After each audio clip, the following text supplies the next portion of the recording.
Okay, let's drink some wine. Hello, everybody. My name is Bryan Hinschberger. And I'm Paul Hinschberger. And we are the Wine Brothers. Today, we are tasting something I'm very, very excited about. We're drinking sherry.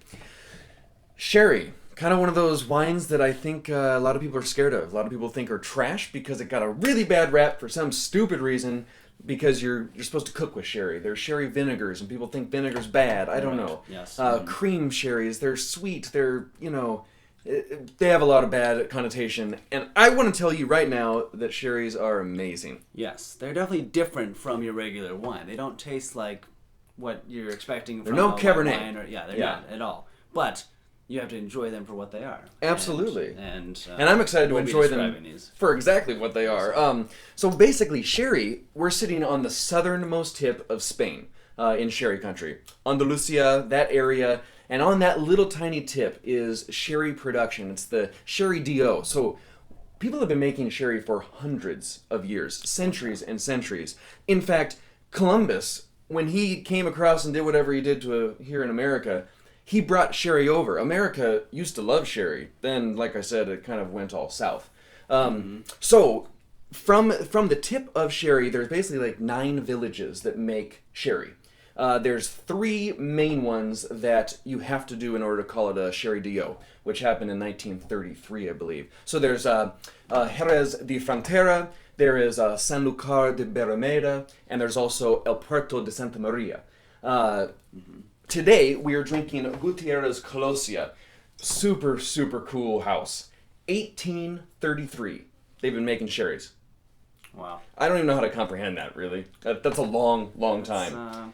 So the barrels that they use, close to 200 years. They still use them. It's mind-boggling. So we'll dive into what this really means. But essentially, they're on El Puerto de Santa Maria, which sits right across the water from Cadiz, Spain, which is kind of known as sherry country. Mm-hmm. So they sit on a beach. They have all of the wonderful influences that make sherry important, and they're just extraordinary. I'm very excited to taste through these because it's been a while for me. Yeah.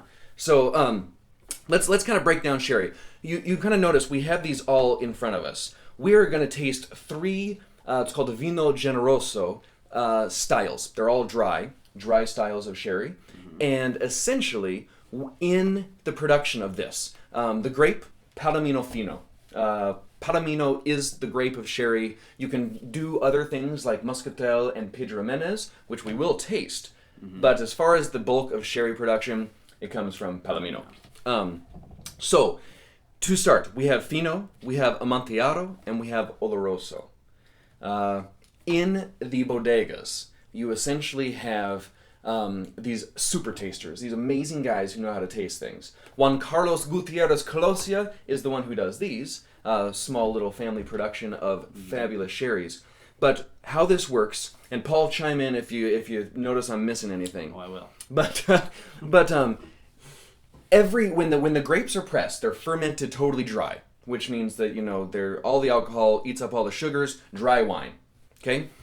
So when the tasters taste these, they decide if it's going to be in the Fino camp or if it's going to be in the Oloroso camp. Fino essentially sits under something called flor. It's a yeast, and this yeast makes it age biologically underneath this little cap of yeast, and it does everything and all of its wonders right inside and stays very, very clear, very, very clean. Mm-hmm. The really good stuff, when they taste for the initial time right after fermentation, they destine for Oloroso. So essentially, they take grape brandy, neutral grape spirit, and they fortify all of these wines. This one they fortify to 15% alcohol. This now encourages the growth of that yeast, that flor yeast. This one they go ahead and fortify to 18% alcohol, which kills off the yeast. Yeah. So either you're going to go in the Fino or you're going to Oloroso. Amontillado, the crazy little brother in the middle. That's kind of like me. I'm the crazy brother in the middle. I'm the sane one, he's the crazy one. So the Amontillado basically starts like a Fino. It's being under the flor yeast, and that flor starts to break up, and it starts to go oxidatively. So Oloroso is already aging oxidatively. This one meaning, by the way, if you're lost a little bit, so that flor yeast really seals off the wine from any oxygen. Yeah. And so when that floor is broken up, then the oxygen is able to be introduced into the wine. And when that happens, that's kind of what happens when you start tasting like raisins and prunes and plums. Overripe apples and stuff like that, which in most wines is not a good thing. However, they are going. This is what it's built for. Yeah, absolutely. So what's kind of fun is you have total biological underfloor aging, you have total oxidative aging, and somewhere in the middle happens Amontillado, which gets some biological aging, and then also it starts to break up the cap, which means it's probably pretty good stuff. And what they do is they actually then fortify it up so that all that floor disappears. Now it goes into oxidative style. This sits under that cap forever, or until it's bottled. This goes into a Solera system. Have you ever heard of a Solera? Solera essentially is one of those tiered systems of barrels. Super complex, right? So suelo means floor in Spanish, and the bottom layer of all these barrels is called the Solera. Up from that is the first criadera, the second criadera, third, however many up they go. So while these are all in their stage before the second tasting, deciding if they're going to be, stay to fino or go into amontillado, or even there's palo cortado, they essentially, that's called something crazy. There's my dog barking in the back. Hope you can hear them. So what happens then is you have all this wine that's ready to go into these barrels. So you have the bottom barrel of the Solera, and saca is when you take out the juice to bottle it. And actually that comes from the word, sac, or what it means sherry. So sherry actually springs from that word. Right. So then the above system, the criaderas above, then bleed down into these other barrels. So basically you're blending all these different vintages and different styles of wine into each other. So you're having essentially possibly 200-year-old wine blended in with fresh wine. Into what you're drinking today, or what we're drinking right now, which is kind of exciting, kind of cool. So, and with that being said, these fractional blending, eventually at the top you need new wine. So that's this year's vintage, and that's what's coming in from it. It's called Sobre Tablas. And so that fresh wine that they've just decided, okay, we're going into the Amontillado Solera, or we're going into the Oloroso Solera, or the Palo Cortado Solera. It goes over there, starts in the top, and over the years funnels down, and has to go through so many years of aging, or however it goes. This has seen 3 years under the floor yeast. These have seen 5 years in Solera. Until it's basically removed. So that rancio is what it's called, and that's kind of the sprinkling of wine into the next barrels. Mm-hmm. And then it sees the saca, which is the removal, and it gets bottled. Now, in that process, you have all sorts of crazy cool things happening. You have the oxidative aging. You have the possible floor right at the very beginning of its life. So nutty characteristics. Yeah. These ones that have been oxidized, you can notice that they're more brown in color, much darker, versus this one hasn't been oxidative, and that's really the big difference is in the color. It's the same grape. Same grape.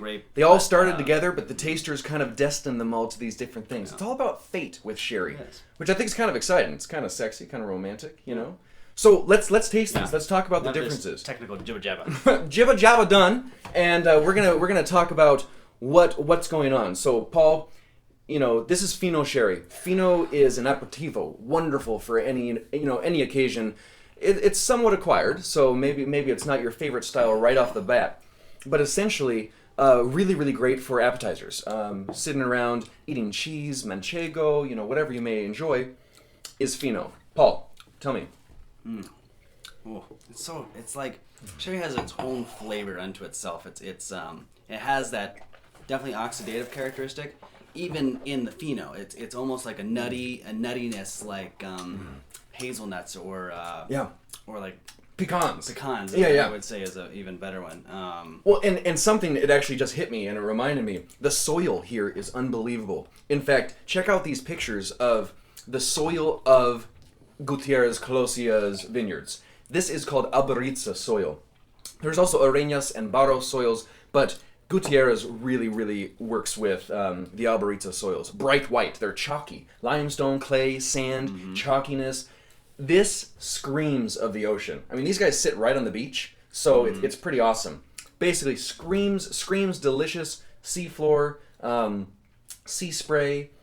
Very, very tasty. What do you think? That's awesome. Awesome. That's great. Go. All right.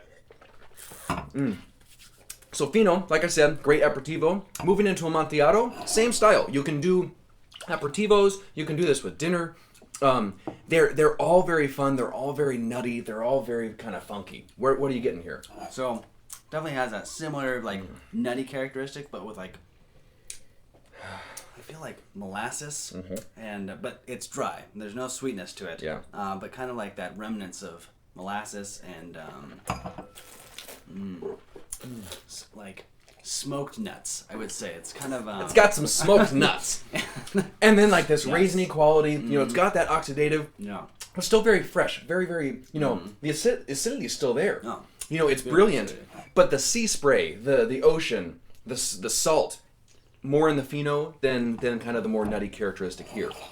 Now, Oloroso, so this has basically seen, 5 years of aging. So is this one. However, this has never seen floor yeast. It's only seen oxidative style.